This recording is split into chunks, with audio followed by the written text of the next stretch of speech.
Stock markets in Europe are rebounding this morning, with the UK's FTSE 100 index currently up around about 47 points. The DAX in Germany up 87 points, and the Euro Stoxx 50 index higher by around about 30 points at the moment. Across the FX space, we got a firmer US dollar, a firmer euro dollar, a somewhat weaker Japanese yen, and emerging market currencies are also doing pretty well at the moment. Core government bonds are losing steam, falling out of favour in this new sign of risk appetite that we are seeing across the board. And finally, in the commodities market, gold is pairing some of those session losses that it had yesterday. It's currently up about near enough $2. Yesterday at one point it was down about $33. So we are seeing a bit of recovery for gold prices at the moment. Good morning, I'm Mishak Siddiqui, and welcome to your daily market bite. I'm going to give you guys a quick idea of what's going on in financial markets today. So, picking up from yesterday, had a pretty rough session yesterday, and that was really on those worries about the situation in Ukraine and continuing concerns about the global economy, particularly deflation fears in the Eurozone.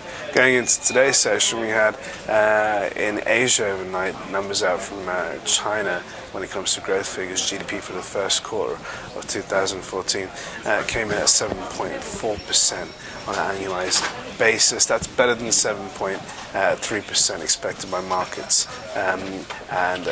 although it's down from 7.7% in the fourth quarter. It's definitely not as worrying as some people initially thought. Many people in the market were penciled in a drop around about 7.2%, which is suggests that the slowdown in China is far more protracted than we previously thought. But that's not the case. It seems like we are seeing a bit of a pickup in the Chinese economy, particularly in the month of March, where fixed income, fixed investments and assets together with industrial production rebounded, and we are starting to see a bit of positivity around where China's economy is going for 2014.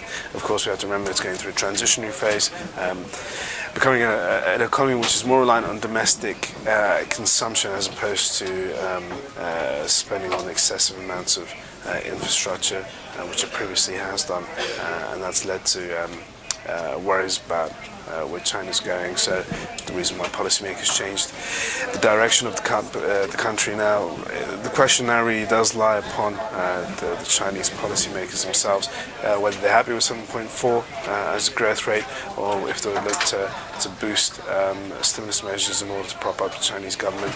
It remains to be seen what's going to happen. At the moment, it seems like they're comfortable with the pace of growth, and markets are now slowly coming around to that idea as well. Going back to more of the immediate picture, of course, we've got these worries about Ukraine still on board. They're lingering, they're not going anywhere.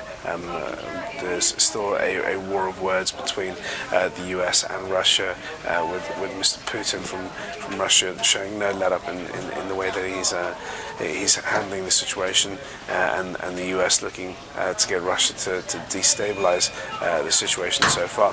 Nonetheless, taken away from that and going into more of the immediate picture in the Eurozone, we have some data to look out for. UK jobs data coming out very soon, together with some key Eurozone industrial production numbers. We also have US industrial output, housing starts, and a consumer confidence report to look out for.